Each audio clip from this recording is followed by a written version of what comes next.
I walked into the office wearing shoes with cracked soles and a coat that had survived 3 winters too many. The elevator ride wasn't long, but the whispers behind me made it feel endless. "She looks like she walked straight out of a thrift store," one of them muttered. And just like that they all laughed. I smiled anyway. Back then I was invisible. Just an admin. I filed reports, brought coffee, fixed the printer when no one else could, but no one ever remembered my name. I sat at my desk quietly, worked overtime without asking for it, and ate lunch alone. And I was poor. Not just in money, but in status. In how they saw me. Like I was furniture with a name tag. But that was 5 years ago. This morning I walked into that same building, through the same lobby into the same elevator. Only this time, I wasn't carrying anyone's coffee. I was their boss. And what I did next left them speechless.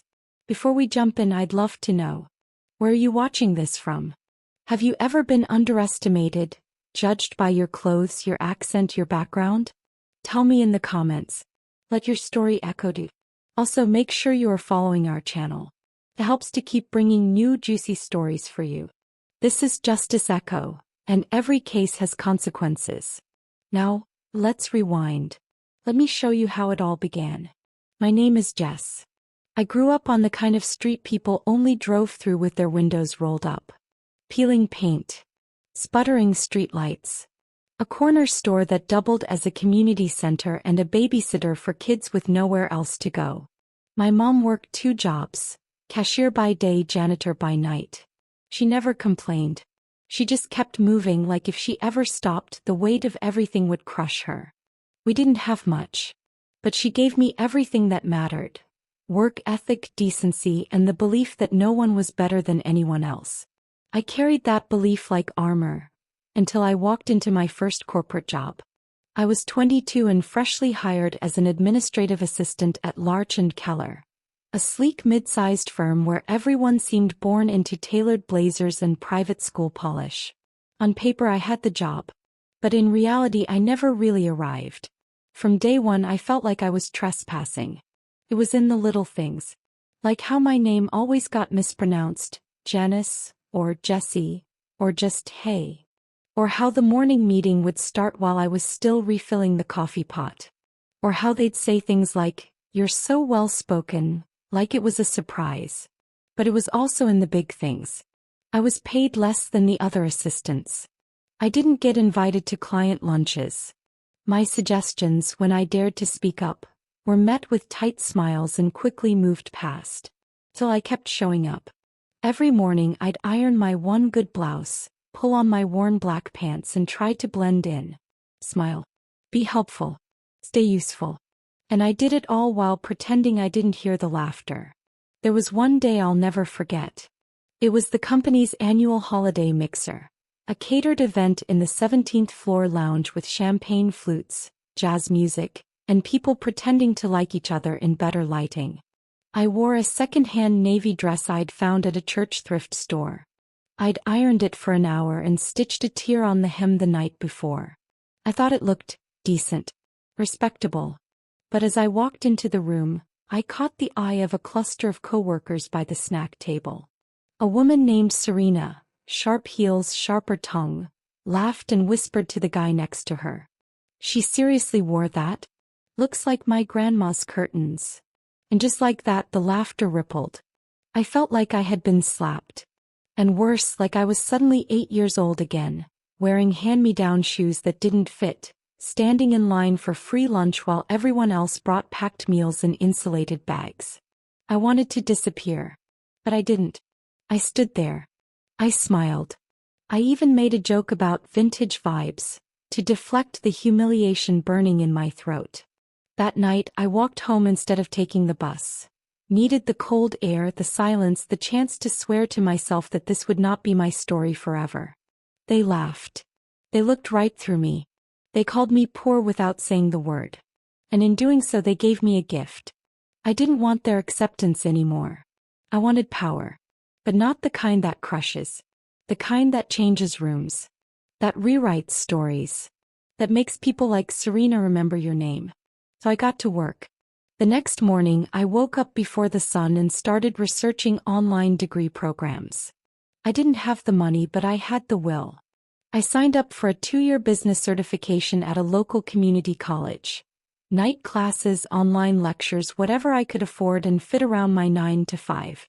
My days were spent juggling coffee runs and calendar invites. My nights were buried in economics textbooks and Excel formulas. While my coworkers posted rooftop selfies with hashtags like #BossLife, I was reading case studies on market expansion and budgeting my grocery list down to the dollar. I traded Netflix for spreadsheets, brunch for part-time freelance gigs, weekends for tutoring math to high school kids, $15 an hour, every dollar fueling the version of me I hadn't met yet. No one at Larch and Keller knew. Well, one person noticed. His name was Harold. He was in his 50s, worked in IT, and had a soft spot for quiet competence. One day he saw me helping a panicked associate fix a formatting mess in PowerPoint and said, "You ever think of doing more than this?" I blinked. "More than admin?" He nodded. "You've got something. Don't let this place put a ceiling on it." It was the kindest thing anyone had said to me in months. That night I added data analysis to the list of skills I would learn. Kept going. 2 years later, I finished my program with top marks and a project that involved streamlining operations for small businesses. I turned that project into a proposal. I pitched it to 5 local startups. 3 ignored me. 1 replied, "Thanks, but no thanks." And 1, a small logistics startup run by a founder named Malcolm, said yes. He brought me on part-time as a systems analyst. At first I was just organizing chaos. Missed invoices, redundant processes, disorganized tracking. But within months I rebuilt their operations playbook from scratch. I introduced automation tools, optimized delivery schedules, and restructured their supply chain strategy. 6 months in, Malcolm promoted me to full-time operations lead. I left Larch and Keller with a polite 2-week notice and a quiet goodbye. No one clapped. No farewell cake. Just a shrug from HR and a recycled, "Good luck." I didn't need their applause. I was building something real. I didn't need their applause. I was building something real. To Malcolm's company I thrived. We grew from 12 to 40 employees in under 2 years. I hired people who reminded me of myself. Hungry, underestimated, often overlooked. We became a company that didn't care where you went to school or what brand your shoes were. If you could work hard and learn fast, you had a place. Then something wild happened. Larch and Keller reached out. Well, not them directly, but one of their partners contacted us. They had heard about our efficiency tools through a vendor. Their operations had hit a snag. Outdated systems, costly delays, turnover through the roof. They needed help. Malcolm called me into his office. Email pulled up on his screen. "You know this firm?" I stared at the name in the header. "Know them?" I could still tell you the brand of coffee filters they used and which light in the hallway flickered when you passed the copy machine. I nodded. "Yeah. I used to work there." He leaned back, intrigued. "Want to lead this pitch?" It was a moment I had fantasized about in quieter hours. Coming back not as the help but as the answer. "Yes," I said, keeping my voice even. "I'd like that." The meeting was scheduled 2 weeks out. I spent every spare second preparing. I studied their structure, mapped their pain points, built a custom solution suite with projections, KPIs, and integration plans. I knew their culture, their blind spots, their arrogance. I was ready. The morning of the meeting I dressed carefully. Sleek blazer, tailored pants, nothing flashy. Confidence, not vengeance. That was the plan. I arrived 10 minutes early. The receptionist looked up. "Can I help?" Then her face shifted. Recognition. Confusion. "Jess." I smiled. "I'm here to see the board. We have a meeting scheduled." The conference room hadn't changed. Same glass walls. Same skyline view. Same espresso machine no one knew how to use properly. I walked in, laptop under my arm, heart steady. They filed in slowly, partners, managers, a few new faces. And then Serena. Still in sharp heels. Still the same smug tilt to her head. She didn't recognize me. Not at first. But when I stood to present, when I said, "Hi, I'm Jessica Romero, Director of Strategy at Cyrex Operations," her mouth parted slightly. Just for a second. I didn't gloat. I launched into the deck. Projected savings, implementation phases, training schedules. I asked questions. I listened. I made it clear. We weren't just another vendor. We were the fix they needed. The CEO leaned forward. "Your framework is solid. What would it take for a more long-term relationship?" I paused. And then I made the offer. We'd need an equity stake in the operations department and full executive oversight. They blinked. "Meaning," I continued, "we don't just consult. We run the ship inside your house." Silence. Calculations behind narrowed eyes. The CEO finally nodded. "It's bold. But I like bold." And just like that, the deal was set in motion. I had just become the boss of the very people who once mocked me to my face. My return wasn't just a career milestone. It was a test, and not for them. For me. The old version of myself. The girl with the thrift store dress and silent tears. Wanted payback. Wanted them to squirm. Wanted Serena to choke on her laughter when she saw who signed her bonus check. But the woman I had become? She wanted something else. The deal went through in less than 2 weeks. Our firm didn't just consult. We took over the entire operations branch. That meant hiring, restructuring, and overseeing compliance. I had authority over budget lines, departmental staffing, and yes, evaluations. Day one as their new operations lead, I walked into the office. Not as a guest, but as a decision maker. My old desk? Gone. Replaced by a corner office with a view. Harold, the one man who once believed in me, dropped by before noon. "You really did it," he said, a warm grin spreading across his face. I nodded. "Took a few years." He looked around, then lowered his voice. "They don't know what to do with themselves." And they didn't. Some stared.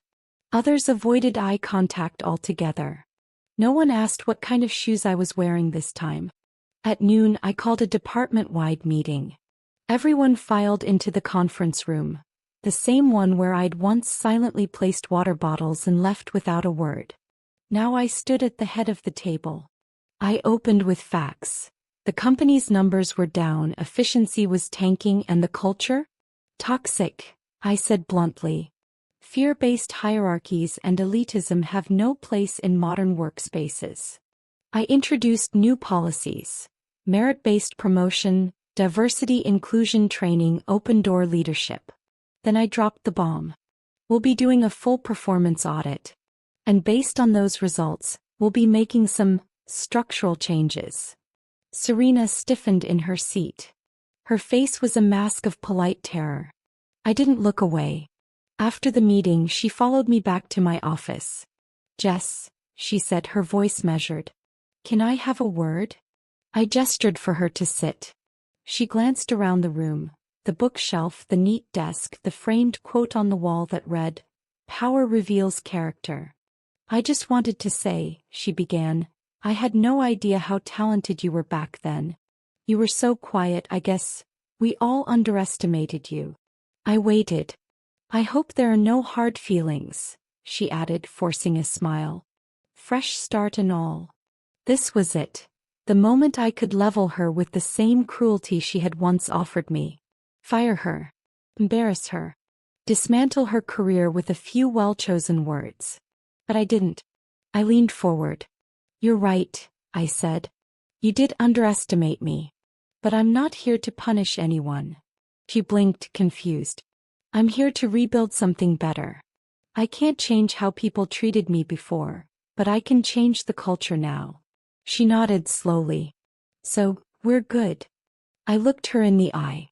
"That depends entirely on you." Serena didn't speak again. She stood up, nodded curtly, and left. Over the next few weeks, the changes rolled out fast. Some employees adapted. Others didn't. Those who had bullied, manipulated, or coasted on charm left. Some were let go. Some resigned on their own. They called it uncomfortable or not a fit. What they meant was, the playground had rules now. But the ones who stayed, they thrived. One afternoon as I passed by the break room, I saw an intern, a young woman with frizzy hair and shy eyes, speaking up in a team huddle. No one talked over her. No one smirked at her clearance store shoes. That's when I knew. This wasn't just revenge.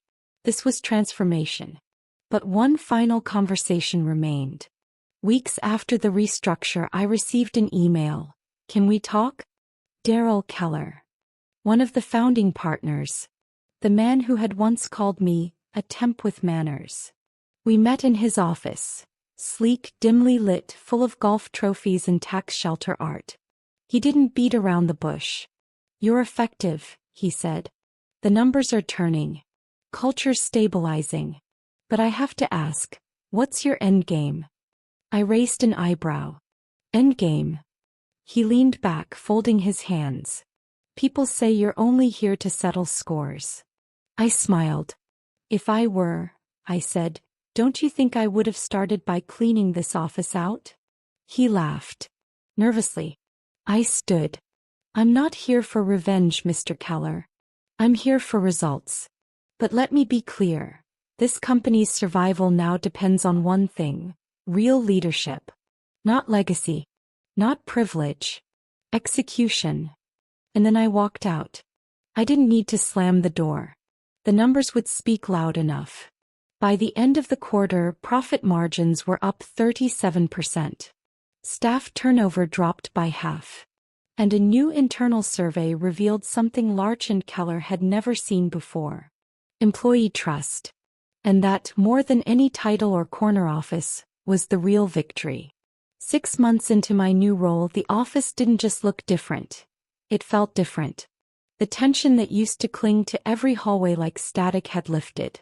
The whispers had faded. People looked each other in the eye more.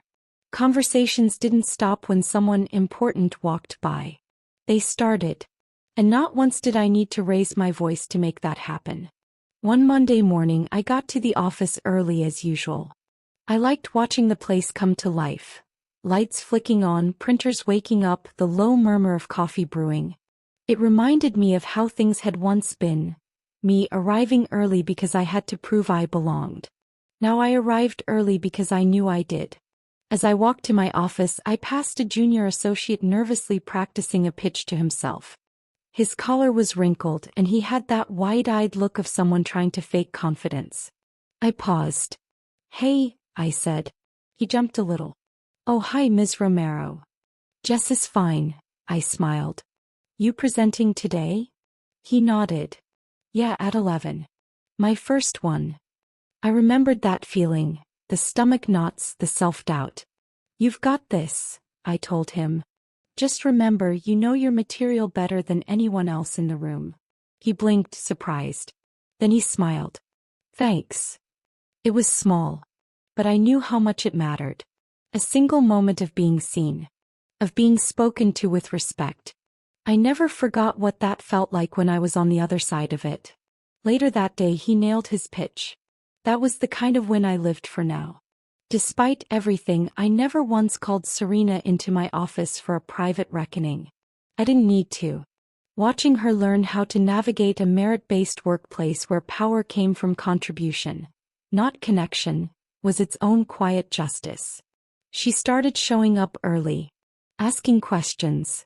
Offering real ideas. It wasn't a personality transplant, but it was change. And I welcomed that more than revenge. I once believed justice was about balance, that the scales had to be tipped back equally. But I'd learned something deeper. True justice isn't just about payback. It's about impact. If someone once made you feel small and now you've built something where others are safe to feel big, that's justice. If someone once silenced your voice and now you're handing others the mic, that's justice. And if someone once laughed at your struggle and now they have to watch you lead with grace they can't fake, that's justice too. One Friday afternoon I walked into the break room and found Harold, The IT guy who once told me I had potential, reading a paperback with a post-it marking every other page. You working on something? I asked, grabbing a coffee. He smiled. Teaching a coding course to high schoolers on weekends. Thought I'd build a little curriculum. My heart warmed. That's amazing. He nodded. It's your fault, you know. I raised an eyebrow. He closed the book. You reminded me that doing the work isn't just about climbing. It's about reaching back. I didn't know what to say, so I just smiled. That weekend I started mentoring 2 interns myself, one of whom reminded me so much of the girl I used to be it made me ache. She asked me once, "How did you survive it?" All the judgment. The way they treated you. I paused, then said, I stopped expecting them to see me. I focused on becoming someone I could be proud of. Eventually, they couldn't not see me. My mother came to visit a few weeks later. She wore her Sunday best, polished shoes, her hair curled just right. Can we stop by your office? She asked, pretending it was casual. I knew what she meant. Can I see the place where my daughter became a boss? We did. I gave her a tour, introduced her to a few people. She nodded politely, beaming, though I could tell she was quietly overwhelmed. When we got to my office, she ran her hand over the desk. Nice wood, she said, tearing up. Real oak, huh? Yep. Looks heavy. It is. She looked around, took it all in. You built this, she said. No, I told her. We built it. She hugged me so tight I couldn't breathe, and I let her. One late evening I stayed back to finalize a quarterly report. The office was quiet. Outside, the city lights flickered like a living thing. I leaned back in my chair, exhausted, but satisfied. That's when I pulled open the bottom drawer of my desk and took out the photo. The one from the holiday party. The thrift store dress. The 2 big shoes. The uncertain smile. I looked at her, at me, and whispered, You made it. She hadn't just survived the laughter, the side eyes, the meetings where her ideas were stolen or ignored. She had grown through them. She had taken their mockery and turned it into momentum. She had taken their ceilings and used them as floors. And most of all, she had never let their ugliness rot her kindness. That mattered more than anything. The next morning, I received a message on our company Slack channel. It was anonymous, part of our new feedback initiative.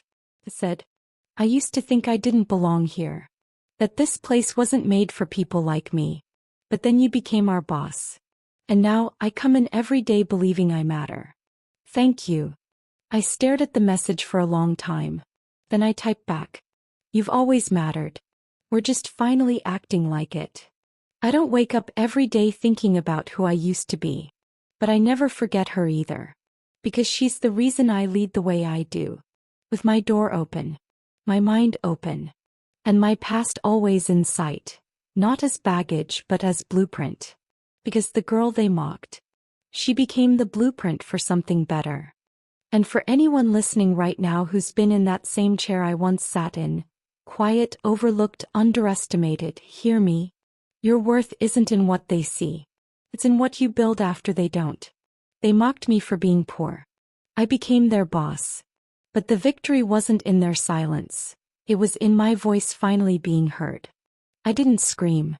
I didn't gloat. I led. And that's what made the difference. Because the real story wasn't about me walking back through those doors as their superior. It was about walking in with my integrity intact. It was about changing a system from the inside. Replacing exclusion with equity. Turning arrogance into accountability. And showing everyone watching, everyone still climbing, still doubting themselves, that justice is possible without becoming the villain in someone else's story. That's why we do what we do here at Justice Echo.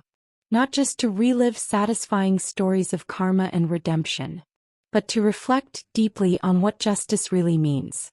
To listen, to learn, and to let every injustice echo until it's answered. So now I want to turn this moment over to you. Have you ever been dismissed because of where you came from? Mocked for your clothes? Your accent? Your paycheck? Have you ever had to bite your tongue in a meeting where you knew more, but they only saw less? Have you ever been the invisible one in the room? Then this isn't just my story. Drop your story in the comments. Let your voice echo. Let your moment land. Because here, every listener is the jury. And every case deserves to be heard. Tell us. Where are you watching from? What's the struggle that shaped you? What's the silence you turned into strength? We read every story. We carry every word. You're not just part of the audience here. You are the reason we exist. And if this kind of storytelling speaks to your soul, if the weight of justice, the burn of betrayal, and the triumph of quiet dignity hit home, then don't just scroll past. Subscribe. Ring the bell. Join this movement. Because Justice Echo isn't just a YouTube channel. It's a courtroom for the stories the world too often overlooks. It's where scars become testimony and every twist leads to a verdict.